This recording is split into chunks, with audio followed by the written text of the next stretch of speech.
Oui, alors historiquement, évidemment, les femmes portaient malheur, hein. On appelait ça le lest du diable, donc c'est vous dire si on les tenait en considération. Pendant longtemps aussi, c'était interdit. Par exemple, dans la marine française, dans la royale, c'était absolument interdit, sauf des cas exceptionnels de femmes de commandants qu'il fallait emmener d'un endroit à un autre.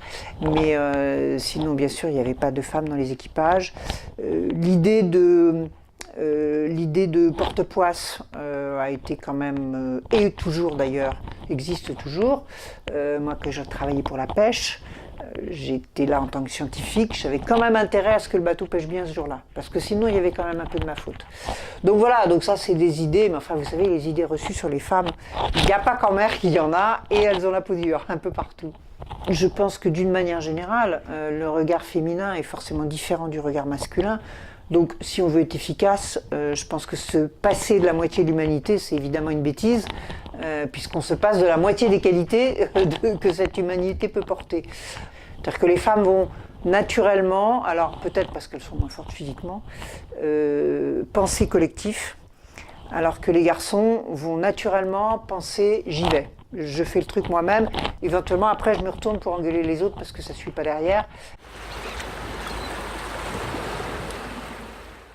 Il est plus que temps d'être inquiet. Ça fait très longtemps qu'il aurait fallu être beaucoup plus inquiet que ce soit sur les questions de pêche, où on a aujourd'hui pratiquement 90% des espèces commerciales qui sont ou surexploitées ou à la limite de la surexploitation, donc on voit que c'est pas tenable.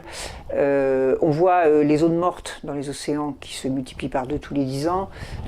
On voit la pollution généralisée au sac plastique, dont aujourd'hui on commence seulement à réfléchir à la limitation, mais voilà. Donc on voit des atteintes qui sont devenues extraordinairement graves parce qu'elles sont visibles.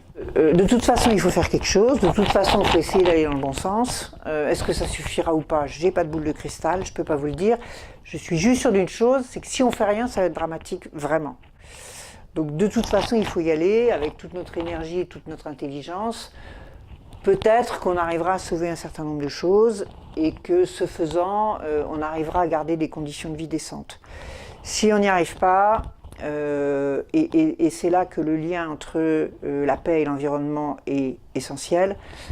Si on n'arrive pas à assurer à des milliards de personnes sur cette planète une vie décente là où ils sont, ils vont partir. Et vous pourrez avoir toutes les barrières et toutes les lois que vous voudrez, les gens ne se laisseront pas mourir de faim, ça c'est sûr. Et ils vont se battre avec leurs voisins, ça c'est sûr aussi. Donc un monde qui n'est pas stable d'un point de vue écologique est un monde qui n'est pas stable d'un point de vue économique et politique. Or c'est ça qui nous concerne, nous les hommes.